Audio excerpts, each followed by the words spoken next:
आज पंडित जी को ज्ञान उपदेश देने के बाद में पंडित जी वन में चले गए तप करने के लिए। उधर गौ पंडित जी महाराज 4 धाम पैदल यात्रा के लिए निकले।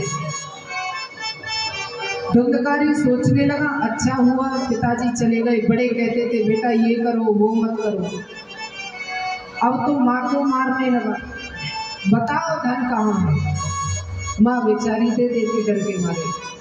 एक दिन माता ने रात्रि में उठ करके कुएं में जाकर के आत्महत्या कर ली।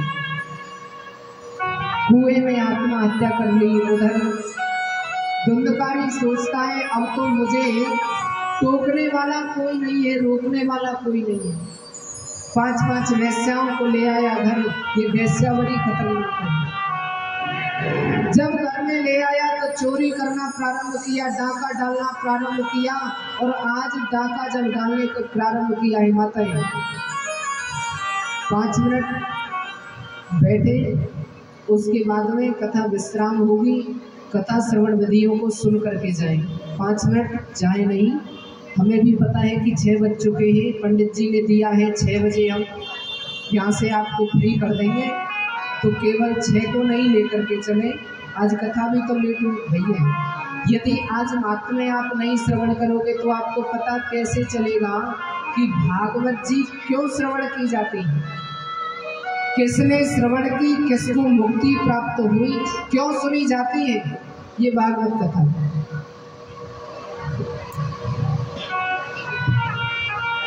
तो केवल 6 को लेकर के ना चले।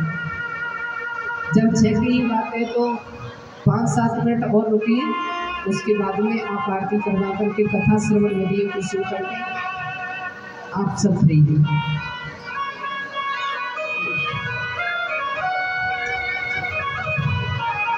आज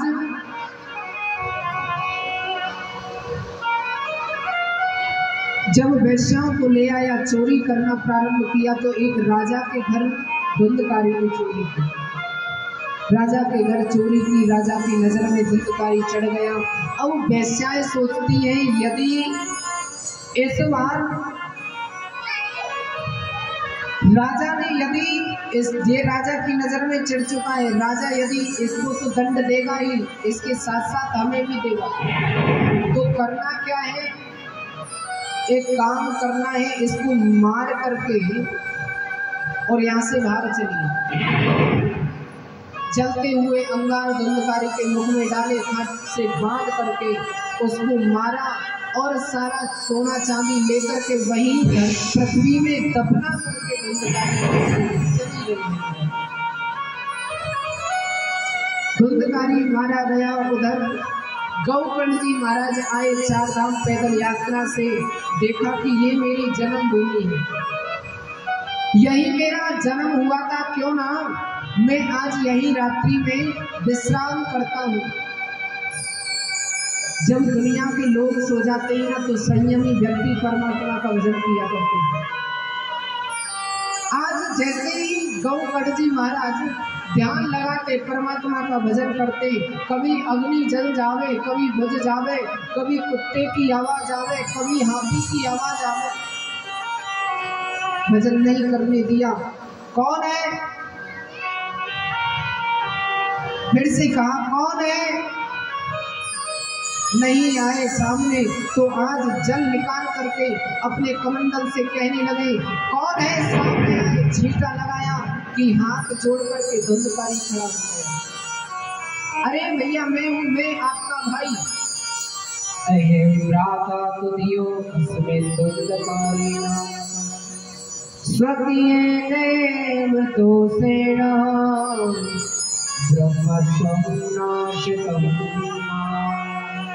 मैं हूँ, मैं आपका भाई धुंधकारी। मैंने सुना तो था कि आपको वेश्याओं ने मार दिया है, आपकी मृत्यु हो गई है। मैंने गया में जाकर के आपके नाम के पिंडदान भी कर दिए, लेकिन आप प्रेत क्यों बन गए?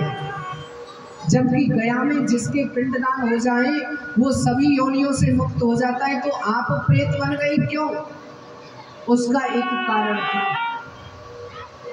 गौकर्ण जी महाराज जब पिंडदान करने के लिए गए तो वहां पर एक संकल्प होता है। उस संकल्प में अपना नाम और गोत्रोच्चारण करते हैं ना। तो गौकर्ण जी महाराज ने नाम और गोत्र किसका लगाया था? आत्मदेव जी का। और जबकि धुंधकारी आत्मदेव का पुत्र नहीं था, आत्मदेव का पुत्र नहीं था, इसीलिए संकल्प लगा आत्मदेव जी को और धुंधकारी की मुक्ति नहीं हुई।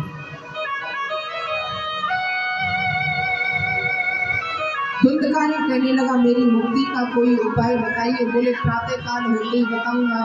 प्रातः काल हुआ, सूर्य भगवान को जल दिया। गौकर्ण जी महाराज ने तो हाथ जोड़ करके कहा तो नमो जगत साक्षी हे प्रभु, आप तो जगत के साक्षी हैं, आप धुंधकारी की मुक्ति का उपाय बताइए। तो आज कहने लगे धुंधकारी की मुक्ति का उपाय है श्रीमद् भागवत सप्ताह वाचन। श्रीमद् भागवत कथा का प्रवचन कीजिए। व्यास मंच लगाया गया। अब व्यास मंच जब लगाया तो जिस स्थान पर लगाया गया वो बांसों का बगीचा था। बांसों का बगीचा देखा है ना, बांस खड़े हुए थे, वो बांसों का बगीचा था। आसन बिछा दिया। हे धुंधकारी, हम आपके लिए श्रीमद् भागवत कथा श्रवण करा रहे हैं, आप आइए कथा श्रवण कीजिए। लेकिन प्रेत का शरीर तो रहता नहीं। अब जैसे ही आकर के आसन पर बैठे तो हवा के साथ में उड़ जाए। हवा के साथ में जैसे ही उड़े तो आज कहने लगे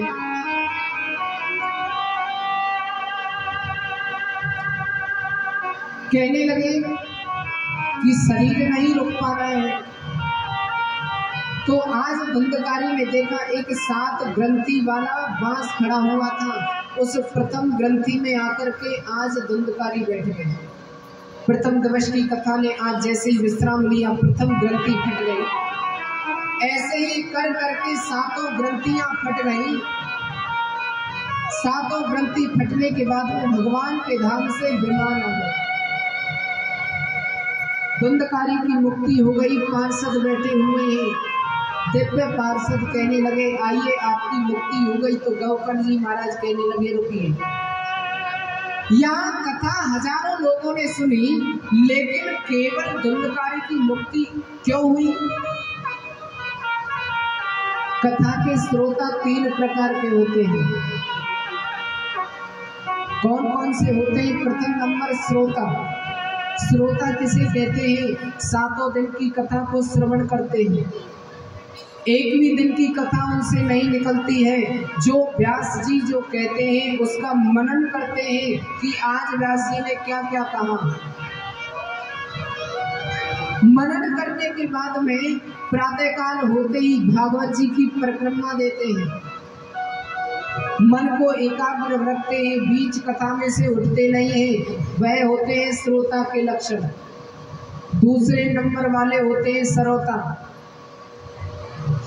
जिनको कुछ काम धंधा तो रहता नहीं है। श्रोता जानते हैं ना, सुपारी जो काटता है वो बैठे बैठे कथा में केवल व्यास मंच छोटा है, ठीक है, व्यवस्था तो की है, कुछ अच्छी नहीं, कथा पे ध्यान नहीं दे रहे कि कथा पे व्यास जी क्या कह रहे हैं। 3 घंटे ऐसे ही निकले। व्यास जी ने कहा बोलिए बाके बिहारी राम की जयकारा लगाया, प्रसाद लिया, अपने घर को प्रस्थान कर। ये दूसरे नंबर वाले होते हैं। और ये जो तीसरे नंबर वाले होते हैं ना, बड़े विचित्र होते हैं। हमारे घर में काम धंधे में लगे रहते हैं, घर में तो कोई सोने नहीं देता है उनको। सोता जो होते हैं वहाँ कथा में आ जाएंगे और खम्भे से सिर लगाया, फिर 3 घंटे सोते हैं। कथा चल रही थी, अब एक सोता जी आते थे। आप जैसे कथा श्रवण करने के लिए घर में काम धंधा रहता था, जैसे ही आते थे कथा श्रवण किया करते थे। और जब कथा श्रवण किया करते थे अंत में व्यास जी जयकारा लगाए तो हाथ जोड़ जयकारा लगा के और प्रसाद लेकर के चलते गए। तो एक जो श्रोता बगल में बैठा हुआ था कहने लगा आज बड़ा ही आनंद आया कथा में, और आनंद आने के अमृत भी बरसा। सोता सोचने लगा हम तो अमृत से नहीं गए, अमृत तो हम भी पान करना चाहते थे, लेकिन क्या करें, सो गए थे। अब दूसरे दिन चलो कल देखता हूँ, कल आए और कल आए तो वही ढंग रहा कि फिर सो गए। अब दूसरे दिन फिर वह श्रोता कहने लगा आज कथा में और आनंद आया और अमृत रस का पान किया हमने। अब तो बड़ा पश्चाताप हुआ, क्या करे, घर में कोई सोने नहीं देता या कथा में हमको सोना पड़ता है, मजबूरी है हमारी, यहाँ पे हमें नींद आती है तो हम सो गए, कल देखूंगा। तीसरे दिन आए, आकर के सोचने लगे आखिर अमृत का पान कैसे किया जाए। नींद तो आ रही है लेकिन कैसे पान किया जाए, तो आकर के खम्भे से सिर लगाया, अपना मुख खोल करके सो गए। अमृत आएगा तो मुंह में ही जाएगा। अब जैसे ही खोल करके सोए तो आज एक ग्राम सिंगा आया। ग्राम सिंगा जानते हो किसे कहते हैं? ग्राम सिंगा जानते हैं किसे कहते हैं? कुत्ते को ग्राम सिंगा कहते हैं संस्कृत में। ग्राम सिंगा आया और मेहरबानी कर गया महाराज। अब जब मेहरबानी कर गया तो व्यास जी ने जयकारा लगाया, बोलिए बांके बिहारी लाल की जय। श्रोता कहने लगा आज तो अपार आनंद की अनुभूति हुई, अमृत पान हमने किया, आज बड़ा आनंद आया है। अब वो जो सोता था वो पता है क्या कहने लगा, आज हमने भी अमृत का पान किया, लेकिन आप जो कह रहे थे बहुत मीठा होता है, ऐसा कुछ नहीं है, बहुत खट्टा होता है। तो सोता के ये लक्षण होते, इसलिए श्रोता कथा के श्रवण मात्र में भेद होता है। 3 प्रकार के श्रोता होते हैं। प्रथम नंबर वाले श्रोता जो धुंधकारी जी महाराज ने बड़े प्रेम से कथा को श्रवण किया, आनंद और हर्ष के साथ में उनकी मुक्ति हुई, भगवान के धाम से विमान आया। अब जैसे ही विमान आया, धुंधकारी की मुक्ति हुई, उधर ज्ञान वैराग्य का बुढ़ापा दूर हो गया महाराज। अब तो भक्ति माता सभी के मन में नृत्य करने लगी, और जब नृत्य करने लगी है तो आज सनत कुमार जी महाराज कथा के श्रवण विधियों को बताने लगी। जहाँ पे कथा होती है ना, परमात्मा की कृपा से होती है। अब ये जो भागवत कथा आई, किसी ने निमंत्रण तो दिया नहीं, देखिए ये सार्वजनिक कथा है, सभी की कथा है, लेकिन हमारी बैठी हुई विराजमान साधवी दीदी जी, उनके मन में जो जन कल्याण के लिए संकल्प चला हुआ है, उन्होंने जाकर के आकर के यहाँ देखा कि यहाँ भागवत कथा होनी चाहिए, जन जन में प्रसार प्रचार होना चाहिए जन कल्याण के लिए। देखिए इन्हें कुछ नहीं चाहिए, ये केवल व्यवस्था करती है। ये जो व्यवस्था आप देख रहे हैं, जितना भी व्यवस्था ये चली हुई है, ये सभी व्यवस्था जन कल्याण के लिए इन्होंने की है। बढ़ चढ़ के सभी उसमें भाग ले, उसमें भाग लेने के बाद में ये जो भी आए हैं कलाकार रहे, साउंड टेंट वाले